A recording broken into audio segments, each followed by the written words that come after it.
Apa kabar? Mudah-mudahan dalam keadaan sehat dan bahagia. Saya Jatuh Ratma kembali hadir di Mari Bicara. Sahabat semuanya, seperti diketahui bersama, PSBB di DKI Jakarta diperpanjang hingga 14 Oktober mendatang. Ini artinya gerakan kita bersama untuk mendukung upaya yang sedang dilakukan oleh pemerintah Provinsi DKI Jakarta untuk bisa menekan angka penyebaran COVID-19 belum selesai. Mari kita terus memperketat protokol kesehatan dan sebisa mungkin melakukan kegiatan-kegiatan di rumah. Baik, kita akan kembali berbicara. Malam hari ini saya kembali ingin menyoroti soal dunia pendidikan. Ada kabar yang terbaru. Kemarin sebetulnya ini diputuskan oleh Badan Legislatif DPR RI, di mana semua fraksi menolak klaster pendidikan yang masuk dalam Undang-Undang Cipta Kerja. Saya sudah pernah membahas ini dalam podcast sebelumnya. Ada pasal yang mencederai semangat dari pendidikan di tanah air, termasuk juga kalau kita kaitkan betul ya draft RUU klaster pendidikan di Omnibus Law ini dengan Undang-Undang Dasar 1945. Jadi kabar baik, Kementerian Pendidikan dan Kebudayaan mencabut klaster tersebut dari pembahasan RUU Cipta Kerja. Namun tentu saja ini bukan berarti concern dari organisasi yang peduli terhadap pendidikan, para tokoh, praktisi, semua yang peduli dengan dunia pendidikan harus tetap mengawal jalannya pembahasan RUU Cipta Kerja sampai lahir peraturan pemerintah sebagai pelaksana dari Omnibus Law yang kabarnya menurut pemerintah akan disahkan bulan November 2020 kalau semuanya rampung. Tetapi ada juga sebagian pihak yang menyatakan bahwa ini masih lama, hanya dalam tanda petik gertakan saja pembahasan ini supaya dipercepat, karena memang semangat dari dirumuskannya Omnibus Law diharapkan memang sebisa mungkin nantinya bisa diimplementasikan dalam konteks merangsang masuknya investor untuk bisa mendongkrak ekonomi di tanah air. Saya kembali ke klaster pendidikan yang memang sejatinya memang harus dihapuskan dari draft RUU Cipta Kerja karena pertama tidak sesuai juga dengan semangat RUU Cipta Kerja itu sendiri, dan kalau kita lihat dari draft sebelumnya kan Undang-Undang Sisdiknas, Undang-Undang Guru dan Dosen, Undang-Undang Perguruan Tinggi, ini ada banyak beberapa pasal yang diubah, dan perubahan yang terjadi ini sangat berpengaruh besar terhadap potret pendidikan nantinya di Indonesia, mulai dari pendidikan yang komersil, pendidikan yang tidak berkebudayaan, pendidikan yang tentu saja dalam prakteknya nanti akan disamakan dengan orientasi orang terhadap keuntungan. Ini jelas bertentangan dengan semangat dari Undang-Undang Dasar yang melindungi dan memberikan hak kepada seluruh warga negara Indonesia untuk mendapatkan pendidikan yang bermutu, dan ini adalah satu yang penting untuk dicermati oleh Kementerian Pendidikan dan Kebudayaan. Tolong dalam pembahasan setiap kebijakan atau regulasi yang menyangkut pendidikan bisa melibatkan semua elemen terkait. Karena kalau dalam pengamatan saya ada banyak hal yang membuat kementerian ini selalu dirundung kegaduhan. Bikin gaduh soal organisasi penggerak, bikin gaduh juga soal klaster pendidikan. Karena kenapa? Karena ada banyak pembahasan yang dilakukan sendiri. Sehingga muncul reaksi dari publik, dari organisasi yang memang selama ini concern dan menjalankan misi pendidikan. Ini yang sangat disayangkan, Mas Menteri Nadiem Makarim harus banyak membuka diri, karena kalau dilihat dari pernyataan-pernyataan beliau, Nadiem Makarim adalah sosok yang tidak anti kritik, menerima perbedaan pendapat, tapi dalam faktanya kerja dari Kementerian Pendidikan dan Kebudayaan ini cenderung tadi bekerja sendiri tanpa melibatkan banyak elemen stakeholder pendidikan yang tentu saja akan membuat ya langkah demi langkah yang dilakukan pertama bisa jadi tidak sesuai dengan harapan publik. Yang kedua, ini mungkin saja memaksakan adanya misi terselubung yang memang diemban oleh Kementerian Pendidikan dan Kebudayaan sendiri, sehingga tidak melibatkan elemen-elemen pendidikan lain yang sejatinya harusnya bisa ikut terlibat.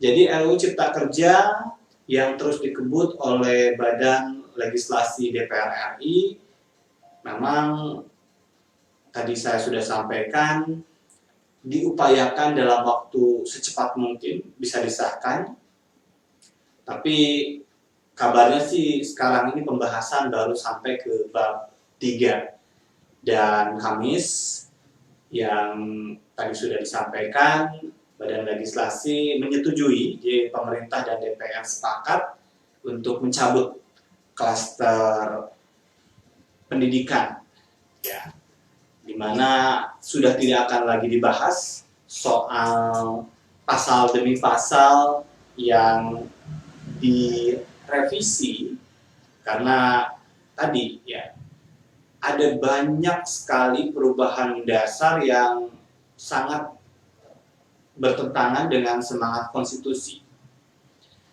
Kalau disimak dari pernyataan tertulis yang disampaikan oleh Sekjen Kementerian Pendidikan dan Kebudayaan, ini sih katanya mendengar aspirasi dan masukan dari para pemangku pendidikan, organisasi pendidikan, masyarakat, ya, terkait dengan usulan mengubah, menghapus, dan menetapkan peraturan baru terkait dengan undang-undang tentang Sisdiknas, undang-undang pendidikan tinggi, undang-undang guru dan dosen, kemudian juga terkait dengan undang-undang pendidikan kedokteran.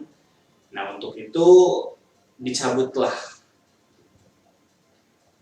Tapi kalau kita simak apa yang disampaikan oleh DPR, ini juga adalah bentuk dari perwujudan DPR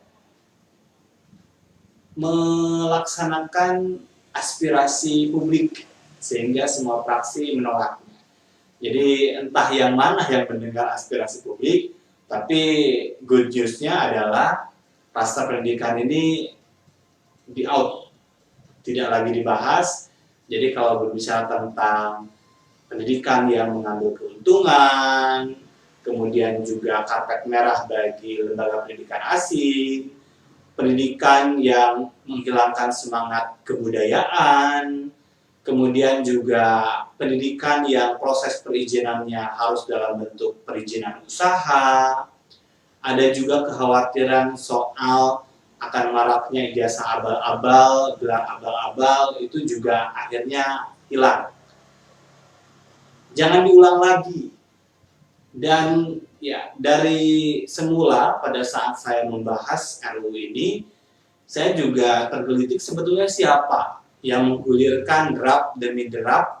Karena kalau berbicara tentang pembentukan undang-undang itu kan harusnya ada yang disebut dengan naskah akademik, ada yang disebut dengan seminar, ya, naskah akademik yang melibatkan semua elemen masyarakat, ada uji publik, sebelum itu disusun menjadi draft peraturan perundang-undangan. Harusnya seperti itu, namun nampaknya ya tadi, seperti praduga saya, terlalu banyak main sendiri, membahas hal-hal yang sangat filosofis, dianggap mereka sudah punya kewenangan, Dan akhirnya dalam tanda petik diam-diam publik tahunya kan memang pada saat masalah ini dibahas, dan ada beberapa anggota DPR yang menyatakan memang ketidaksetujuannya membuka itu dan menjadi diskusi.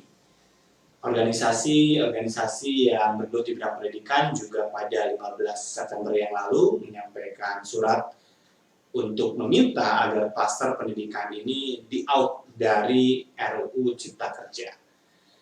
Baik sahabat semuanya, jadi kalau berbicara tentang pendidikan, ini adalah kewajiban negara dalam hal mencerdaskan kehidupan bangsa, dan harus kuat peran pemerintah dalam hal ini untuk memastikan setiap warga negara terlayani haknya dan mendapatkan pendidikan yang berkualitas, pendidikan yang tidak dikotak-kotakan, ada layanan khusus bagi mereka-mereka yang istimewa, ya, mereka yang dalam kondisi secara geografis terpencil, kemudian juga secara fisik, ya, ada disable yang juga harus mendapatkan pelayanan yang berkualitas.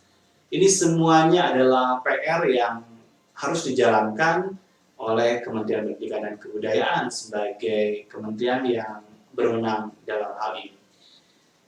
Dan kalau berbicara juga tentang cara berpikir yang kemarin memasukkan misalnya soal adanya kekhawatiran publik itu soal jual beli ijazah, sertifikat akademik yang makin marak, ya ini satu hal yang gila aja gitu kan.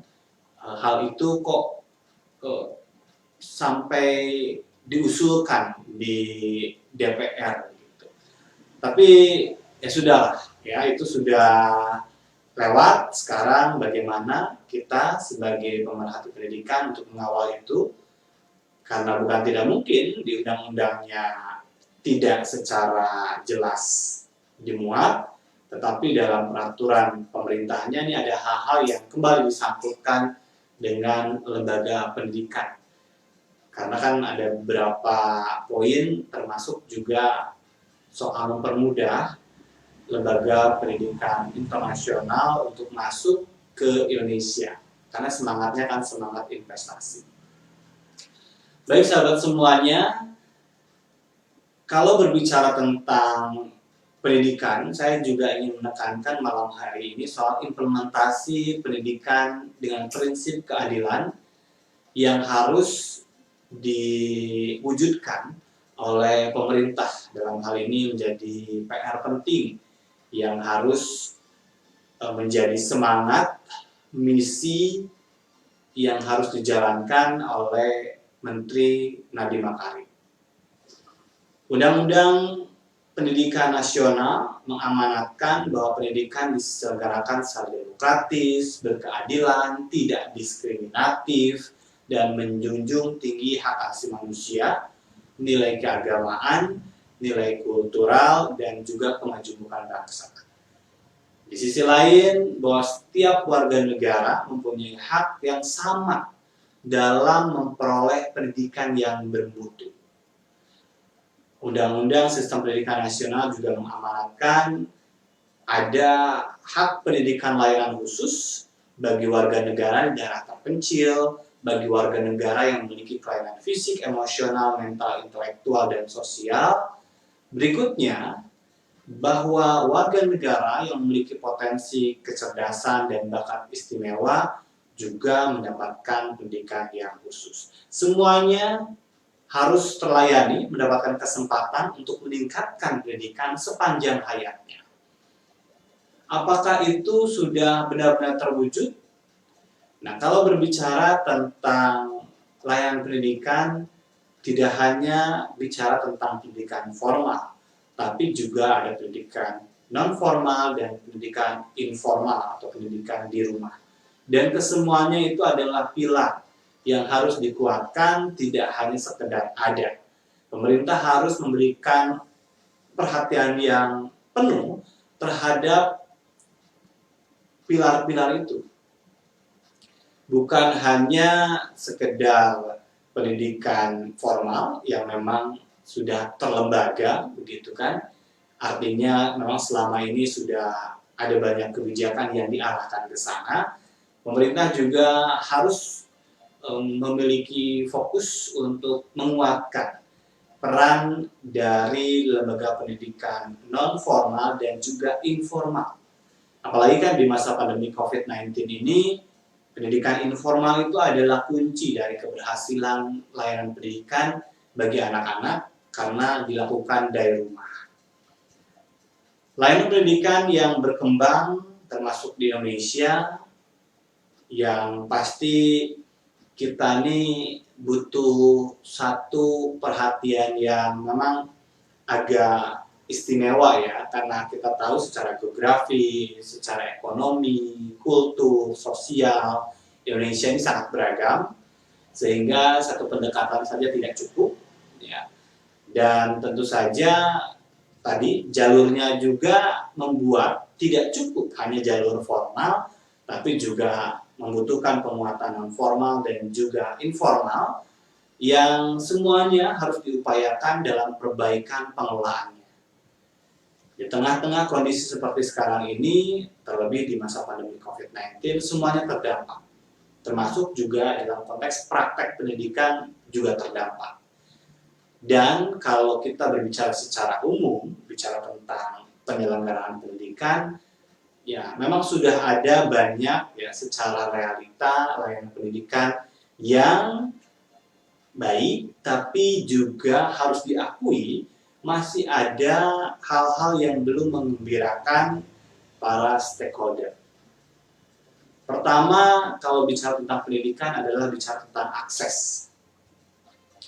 Telah diupayakan memang kalau berbicara tentang pendidikan, ada program pendidikan wajib belajar mulai dari 9 tahun dan sekarang ditargetkan 12 tahun.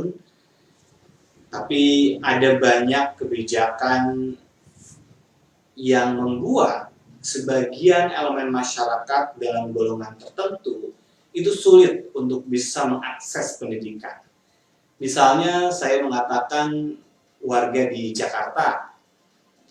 Di Jakarta ini ada banyak warga yang tidak ber-KTP Jakarta, ada banyak warga yang tinggal di daerah-daerah yang tidak diakui sebagai permukiman, tapi mereka hidup lama dan tinggal di situ. Dan mereka inilah yang akhirnya tidak bisa secara formal, mulai dari pemenuhan syarat untuk bisa daftar ke sekolah negeri, menerima bantuan, kalaupun mereka bersekolah di lembaga pendidikan non formal, mereka tidak juga menjadi bagian dari penerima bantuan-bantuan yang diberikan oleh pemerintah. Di sisi lain, di daerah-daerah terpencil, untuk bisa sampai ke sekolah itu sangat jauh. Kalaupun ada sekolah yang didirikan oleh pemerintah, gurunya atau tenaga pendidiknya itu minim. Dan ini adalah persoalan yang masih terjadi sampai hari ini.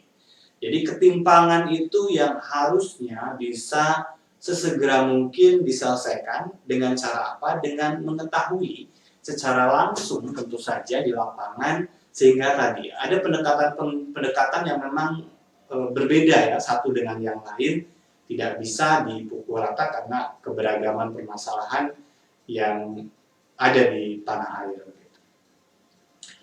Kalau saya membaca dan kita bisa belajar dari apa yang dilakukan Amerika misalnya, ada banyak ya, warga-warga yang tadi dikategorikan sebagai warga ilegal karena bukan tercatat sebagai warga dengan administrasi kependudukan di wilayah itu.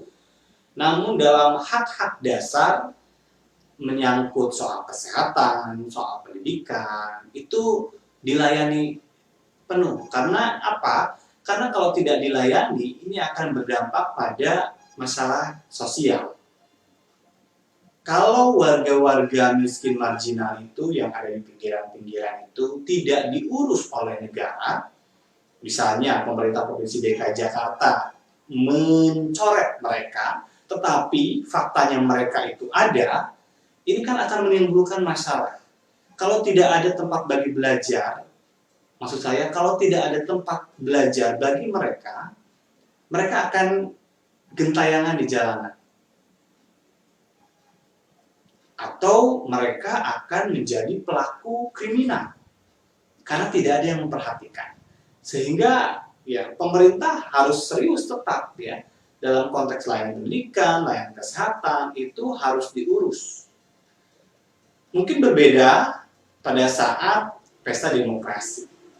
Mereka warga imigran yang tidak punya hak untuk mencoblos. Beda halnya dengan di Indonesia, ini kadang-kadang politisasi jelang pilkada, jelang pilpres, yang justru seperti ngasih angin segar ya bagi warga-warga marginal. Kadang kalau mau ada pemilihan anggota dewan, yang pinggiran-pinggiran itu disapa karena dibutuhkan suaranya. Nah ini kebalik gitu ya. Tapi pada saat sudah terpilih, nggak ada yang nengokin, yang ngurusin, yang peduli, dan bisa memerdekakan mereka untuk mereka tidak selamanya tinggal di situ, nyaris nggak ada. Jadi semuanya lupa. Nanti baru ingat lagi setelah siklus 5 tahunan itu datang. Ini realita yang miris ya, dan ini bukan satu hal yang tertutup rapat. Ini sangat mudah untuk dilihat, begitu kan? Tinggal ya kebijakan yang berhati nurani lah yang bisa juga memunculkan solusi-solusi. Kalau enggak, ya akhirnya kita bergelut pada masalah yang sama. Ini bicara tentang akses ya. Berikutnya, kalau bicara tentang pendidikan, kita juga akan berbicara tentang kurikulum dan program. Perlu ada upaya yang memang sangat ajeg ya dalam konteks merumuskan kurikulum. Ini sekarang ini kan seperti kemarin sempat dibahas soal rame mata pelajaran sejarah yang dihapuskan tapi sudah diklarifikasi tidak dihapuskan. Ini kan dalam rangka pembahasan penyederhanaan kurikulum. Nah, bahasan-bahasan itu yang harus melibatkan semua elemen, dan lagi-lagi jangan sampai ganti pejabat, ganti orang, ganti kurikulum, ganti program gitu ya. Atau bisa jadi ini kan dalam kaitannya dengan proyek gitu ya kalau program itu. Nah, hal-hal seperti ini yang saya pikir ini mesti menjadi PR ya untuk dunia pendidikan kita secara birokrasi begitu. Jadi program-program yang harusnya digagas adalah tadi yang bisa menyelesaikan permasalahan, tidak hanya polesan-polesan saja. Apa sih polesan itu? Contohnya misalnya ya, jargon Merdeka Belajar. Dalam konteks semangatnya ya baik. Tetapi dalam konteks pelaksanaannya itu bagi siapa Merdeka Belajar itu? Karena tadi secara akses masih banyak anak-anak yang belum mendapat pelayanan pendidikan atau mendapat perhatian dari pemerintah untuk mendapatkan pelayanan pendidikan yang berkualitas. Berikutnya bicara tentang kemandirian, ya kemandirian guru, kemandirian siswa. Ini kan harus juga nampak, dan hanya beberapa saja yang memang siap melaksanakan itu. Dan akhirnya akhirnya kan harusnya sebelum itu digulirkan ada hal lain yang sudah dibuat atau menjadi prasyarat terlebih dahulu yang harus dilakukan. Tadi misalnya saya katakan soal di daerah ada banyak sekolah yang nggak ada gurunya. Ini program guru penggerak, sekolah penggerak yang sekarang dilakukan kan tidak menjawab itu. Sekolah atau guru penggerak itu tidak untuk menambah jumlah guru di daerah-daerah yang tidak ada gurunya, atau mereka meninggalkan sekolah itu dan lebih banyak suka berdiam di daerah perkotaan. Nggak sampai ke situ program, ya. Jadi kurikulumnya harus ajak, ya memang kalau dalam konteks kurikulum yang sekarang perlu ada penyederhanaan, oke, itu yang harusnya bisa, ya tidak banyak berubah saya pikir, walaupun kurikulum itu sebetulnya ya kalau gurunya hebat, apapun kurikulumnya nggak ada masalah gitu. Jadi buat saya penguatan sumber daya manusia yang paling utama begitu ya. Program-program tadi diharapkan bukan berbasis proyekan asal uang keluar, termasuk juga yang baru sekarang ya, tadi pagi secara resmi Kementerian Pendidikan dan Kebudayaan, Kementerian BUMN, Kementerian Komunikasi dan Informatika itu merilis program bantuan kuota belajar yang beberapa hari ini saya sering menyampaikan kepada Anda sahabat semuanya bahwa layanan atau program bantuan kuota belajar ini hanya menghabiskan anggaran, boleh jadi memang membantu beberapa orang, beberapa kelompok masyarakat. Di sisi lain ada golongan rakyat yang sangat membutuhkan, itu tidak dilihat dan tidak mendapatkan bantuan. Jadi ada juga mereka yang mendapatkan bantuan ini, tapi sebetulnya kondisinya sudah berkecukupan, nggak ngaruh juga buat mereka. Atau mereka punya paket unlimited di rumahnya, punya kemampuan secara finansial, tapi tetap dibantu. Ada juga yang dapat, tapi berada di daerah-daerah dengan sinyal yang jelek, sehingga tidak bisa memaksimalkan kebaikan itu. Jadi saya pikir ya memang karena berbasis data yang memang tidak banyak verifikasinya ya, sehingga akhirnya lahir juga kebijakan-kebijakan yang tadi spesifikasi penerimanya menjadi nggak fokus gitu ya. Akhirnya ya kalau bicara tentang efektif atau tidak efektif ya sangat berat untuk kita bisa mengatakan bahwa ini bisa efektif untuk mendukung proses pembelajaran jarak jauh secara umum. Kalau untuk beberapa kelompok masyarakat ya harus diakui, kita juga mengucapkan terima kasih ada bantuan ini. Tapi harusnya begitu kan, kalau yang memang nggak perlu ya nggak usah dikasih, mendingan jatahnya itu diberikan kepada kelompok masyarakat lain yang memang sangat membutuhkan, atau tadi ada perbaikan jaringan atau juga ada upgrading soal perangkatnya, itu kan jadi tidak hanya sekedar pulsanya aja.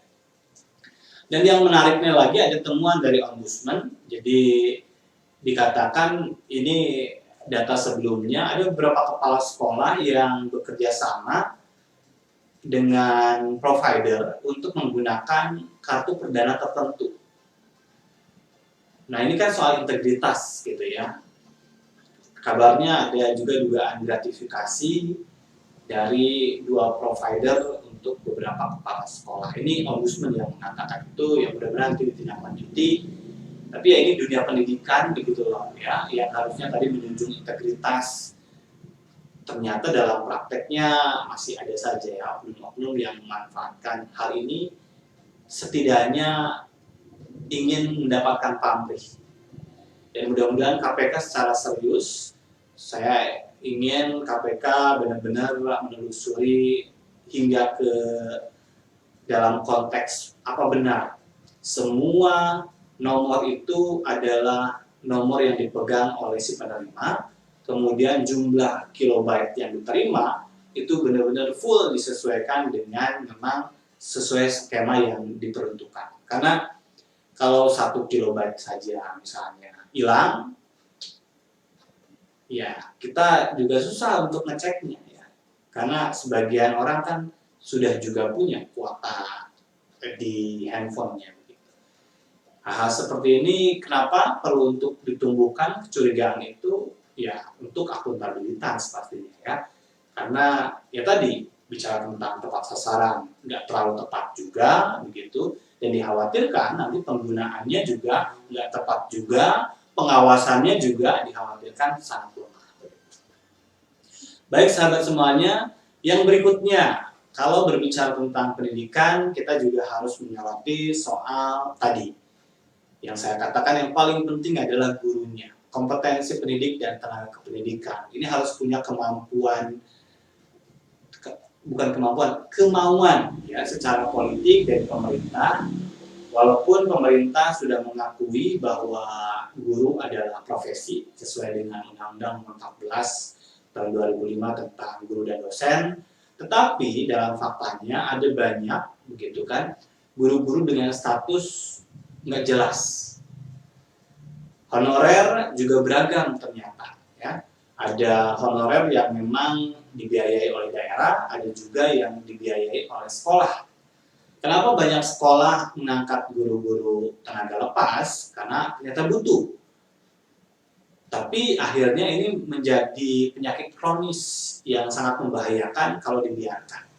Karena di satu sekolah kita bisa bayangkan ada guru dengan status PNS dengan gaji dan tunjangan yang sesuai standar pemerintah. Ada juga guru honorer yang digajinya oleh daerah, ada juga yang digajinya oleh sekolah berdasarkan dana bantuan operasional sekolah. Nah berbeda, tapi banyak dari mereka itu tugasnya sama, ngajar. Ini kan satu hal yang saya pikir akan menjadi bom waktu jika dibiarkan, dan ini harus menjadi pekerjaan serius. Sebetulnya siapapun menterinya, saya selalu berharap mereka fokus pada bagaimana menata guru di Indonesia. Persebarannya, soal jangankan kita berbicara tentang kompetensinya, sebarannya aja nggak merata. Berikutnya tadi, soal spesifikasi statusnya sendiri pun, ini ya kita tidak akan bisa melakukan pembenahan secara masif soal mutu kalau dalam konteks sumber daya manusianya sendiri masih bermasalah gitu ya. Ini yang saya pikir harusnya ini bisa menjadi program utama. Apakah guru penggerak dan sekolah penggerak bisa menjawab itu? Enggak, karena kan ini berkaitan sama status. Dijawab dong status itu ya, dan jangan membiarkan sekolah itu dengan standarnya sendiri merekrut, karena ya akhirnya akan membuat ya, kualifikasinya berbeda-beda setiap daerah, setiap sekolah, dan ini merepotkan akhirnya ya. Akhirnya kan seperti sekarang ada banyak guru kontrak yang menuntut kesejahteraan karena sudah bertahun-tahun, sudah ada yang sampai 30 tahun gitu, dibiarkan begitu saja. Dalam konteks pengabdian kita sangat hormati, tapi hargai juga mereka. Karena kalau bicara tentang bantuan seperti sekarang kan ada banyak guru yang tidak daftar atau terdaftar di Dapodik, tidak juga dapat bantuan kuota. Ada guru yang tidak terdaftar di BPJS Ketenagakerjaan, tidak juga mendapat subsidi gaji pekerja swasta. Jadi di mana ya konteks keadilannya itu sendiri? Harusnya itu ya daripada bikin gaduh, bikin draft RUU Cipta Kerja dengan memasukkan klaster pendidikan, perbaiki saja ya beberapa hal yang tadi sudah saya sampaikan. Yang pertama bicara tentang akses, yang kedua kurikulum dan program, ketiga adalah kompetensi pendidik dan tenaga kependidikan. Lalu apalagi yang harusnya bisa menjadi concern adalah soal pembiayaan pendidikan. Jadi kalau berbicara tentang 20% dari APBN, dalam faktanya, ya karena ini juga didasarkan pada keputusan MK, kan tidak melulu adalah biaya untuk peningkatan kualitas. Tapi di situ adalah semua instansi, litbang juga masuk. Artinya yang kita masih jauh. Kalau untuk berbicara tentang 20% masih habis buat gaji, tadi tersebar di semua kementerian, begitu. Ya masih sangat kecil angka 20 itu ya, bukan angka yang besar gitu. Dan itu harus diperjuangkan, tidak cukup hanya sekedar seperti kondisi sekarang aja. Dan harusnya ya kementerian merumuskan itu daripada merumuskan pendidikan yang tidak berkebudayaan gitu kan. Hal lain yang juga menjadi penting adalah dalam konteks poin kelima, sarana dan prasarana. Ini juga menjadi tugas. Ada banyak ya sekolah-sekolah yang ambruk, tapi di satu sisi kita tahu ada juga ya pembangunan sekolah-sekolah baru di daerah-daerah ini, jadi nggak rata. Kenapa? Karena ini juga ada kaitannya dengan pengelolaan pendidikan. Kita tahu bahwa kebijakan otonomi dalam bidang pendidikan ini juga membuat adanya kewenangan daerah di situ. Dan daerah ini nggak sama. Secara politik nggak sama, secara kemampuan anggaran nggak sama. Sehingga apa yang terjadi? Ya perbedaan layanan pendidikan akhirnya. Guru saja, guru di Bekasi dan guru di Jakarta itu jomplang banget. Padahal bisa jadi mereka bertetangga. Karena ada banyak guru yang ngajar di Jakarta tinggalnya di Bekasi gitu ya. Tetapi secara layanan bagi mereka tunjangan dan segala macam itu berbeda. Karena masuknya ke Bekasi, masuk ke Jawa Barat, yang satu masuk ke DKI Jakarta yang kita tahu anggarannya untuk DKI sangat besar. Sehingga wajar akhirnya guru-guru yang hebat bersaing mereka untuk bisa masuk ke ibu kota. Mereka meninggalkan daerah karena dianggap tidak punya jaminan.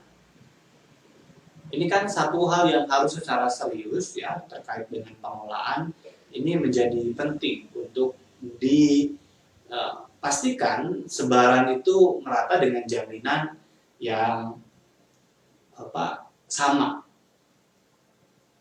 Artinya apa? Memang perlu ada kebijakan sentralistik kalau untuk tadi bicara tentang anggaran, bicara tentang SDM, bicara tentang kurikulum dan program gitu kan. Supaya apa ya, semua daerah sekarang ini kan kalau kita bisa lihat nggak sama. Apalagi sekarang ini misalnya SD, SMP itu kabupaten kota. Kemudian SMA itu provinsi. Ya, kayak gitu akhirnya antar kabupaten kota di satu provinsi saja berbeda karena keuangannya berbeda.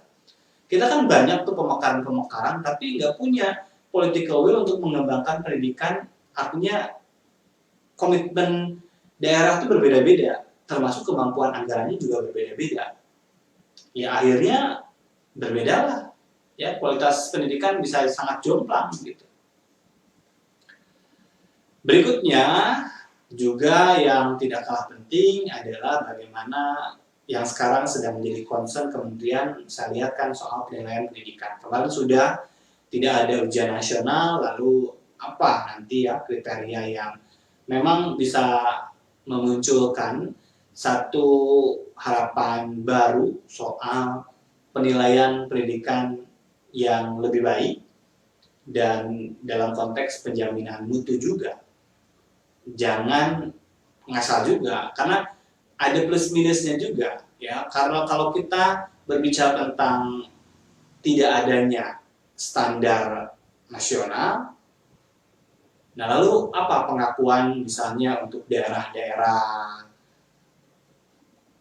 ini kan akan juga menjadi masalah dan itu harus sangat betul diantisipasi oleh Kementerian Pendidikan dan Kebudayaan.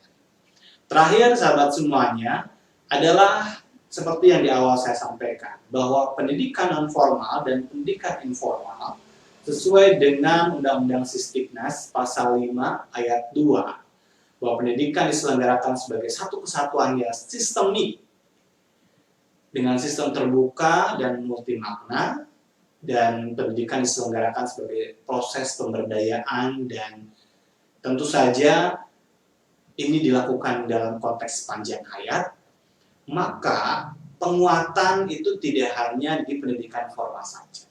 Pemerintah harus serius memperhatikan pendidikan non-formal yang sekarang banyak dikelola oleh yayasan-yayasan yang didirikan secara swadaya oleh masyarakat. dan kebanyakan mereka adalah golongan masyarakat ekonomi menengah ke bawah, bahkan bawah banget.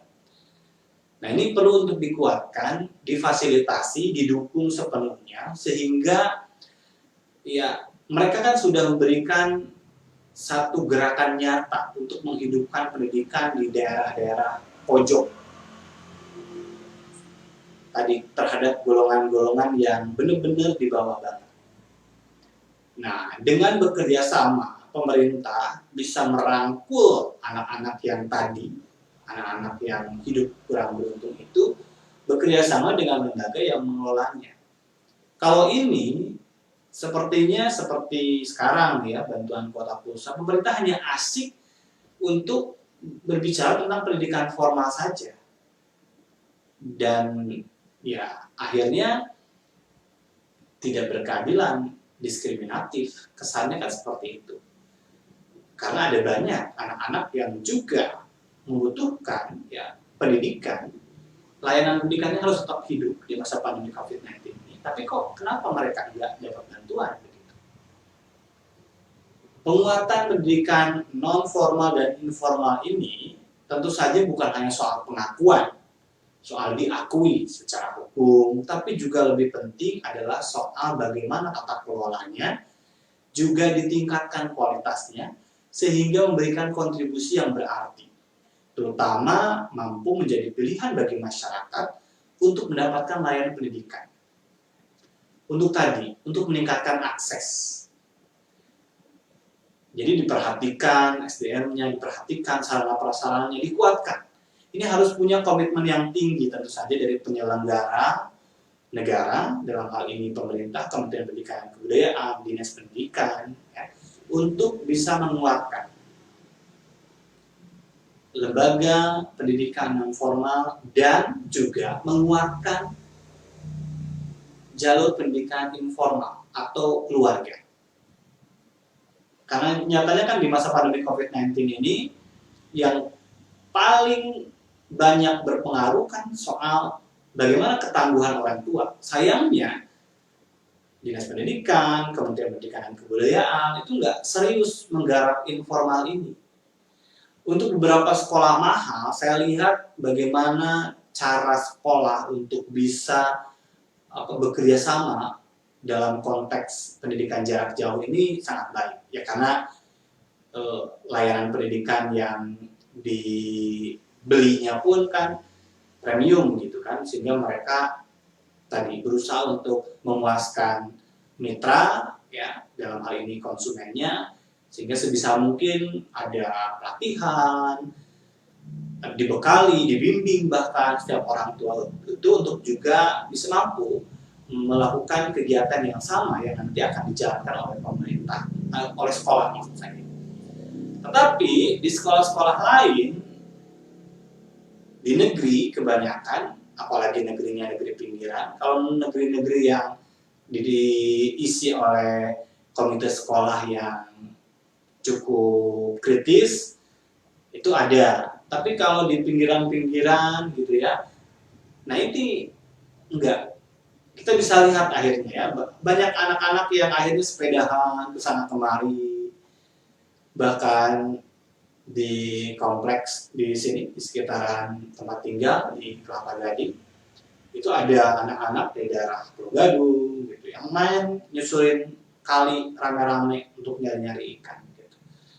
Pertama mereka keluar rumah nggak pakai masker, bikin kerumunan, dan ya berbahaya kan bagi mereka juga berada di lingkungan tanpa pengawasan di tengah pandemi COVID-19 ini. Karena apa? Karena memang tidak ada penguatan program yang dilakukan oleh sekolahnya, oleh pemerintahnya untuk orang tuanya.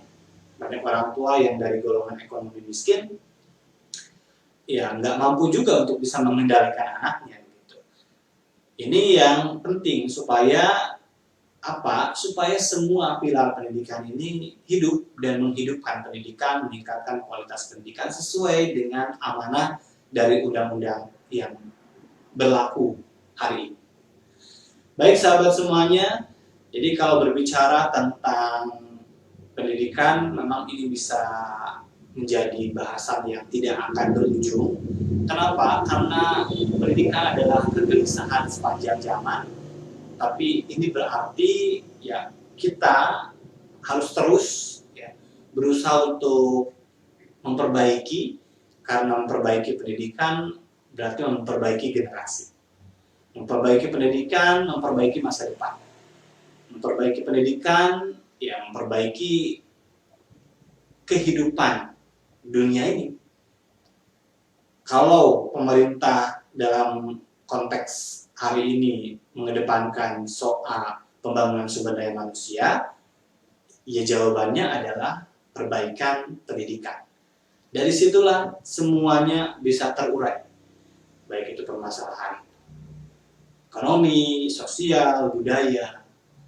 Sekali lagi, memang ini adalah kegelisahan yang tidak akan pernah usai, tapi kegelisahan itu adalah kegelisahan untuk membuat kita jauh lebih baik. Terima kasih sahabat semuanya sudah menyaksikan podcast saya malam hari ini. Kita akan berjumpa lagi besok di waktu yang sama, ya, sekitar pukul 8.30 waktu Indonesia bagian Barat. Terakhir, untuk Anda semuanya, nggak bosan-bosan ya, saya selalu mengingatkan untuk kita bisa menjaga diri, menerapkan 3M, menggunakan masker, menjaga jarak, dan rajin cuci tangan. Kemudian hal yang penting lain adalah bagaimana kita menerapkan pola hidup sehat dengan mengkonsumsi makanan yang bergizi, makanan yang baik, makanan yang dimasak di rumah itu alangkah lebih baiknya, apalagi kalau bahan-bahannya kita nanam sendiri, itu jauh lebih baik ya, higienis dan terkontrol. Rajin olahraga, ya, melakukan banyak kegiatan yang bergerak, berkeringat, tapi tidak perlu kita terbawa nafsu untuk pengen ikut-ikutan tren, akhirnya sepedahan, kumpul-kumpul bareng sama temen, itu sangat beresiko. Ya sepedahan boleh, tapi gak usah rame-rame, cukup di sekitar kompleks, ya kita melakukan kegiatan-kegiatan yang sangat terjaga, karena bagaimanapun kedisiplinan itu adalah kunci. Kalau kita bisa disiplin, kita bisa melewati ini. Bahkan ada kabar baik soal vaksin, katanya kan di akhir tahun 2020 ini akan punya kita, dan itu satu kabar yang tentu saja sangat menggembirakan. Kita kuatkan itu sampai di situ, jangan sampai terjadi lonjakan, karena kalau di kasus yang sekarang ini kan rekornya hampir mendekati 5.000 per hari. Jadi bukannya turun jumlah laporan kasus positif, tetapi malah naik. Jangan sampai menyentuh angka 5.000. Kalau berdasarkan survei, beberapa pemerintah kota mengatakan masyarakat ini ada juga yang ngerasa COVID itu nggak ada gitu, atau COVID itu nggak berbahaya, toh selama ini saya kan nggak kena, kata gitu ya. Coba kita cari referensi yang lain yang lebih bisa membuat kita pintar, dan senyatanya lihat ya, orang-orang di sekeliling kita, jangan sampai kita sadar kalau kita sudah kena. Jangan sampai kita baru sadar kalau orang di sekitar kita yang kena. Jangan sampai kita baru sadar itu ya tadi, karena memang kalau bicara mendidik orang, pengalaman itu adalah guru yang terbaik. Tapi jangan sampai itu terjadi, kan sudah ada referensinya, pemberitaan juga marak di media, televisi setiap hari, menyampaikan tentang banyak jatuh korban, bahkan dokter dan perawat juga terpapar dan harus gugur di medan pertempuran melawan COVID-19 ini. Please gitu ya, pikirannya jangan egois. Sekarang ini kita butuh kerja bersama, yuk kita gotong royong, kita hidupkan semangat hidup berpancasila untuk bersama-sama di masa pandemi COVID-19 ini patuh terhadap apa yang memang menjadi kebaikan kita bersama. Menjaga diri kita berarti menjaga orang lain, menjaga diri kita berarti juga menjaga keluarga, menjaga masyarakat sekitar, dan menjaga Indonesia. Terima kasih untuk Anda semuanya. Selamat beristirahat. Salam saya untuk keluarga tercinta. Sampai jumpa.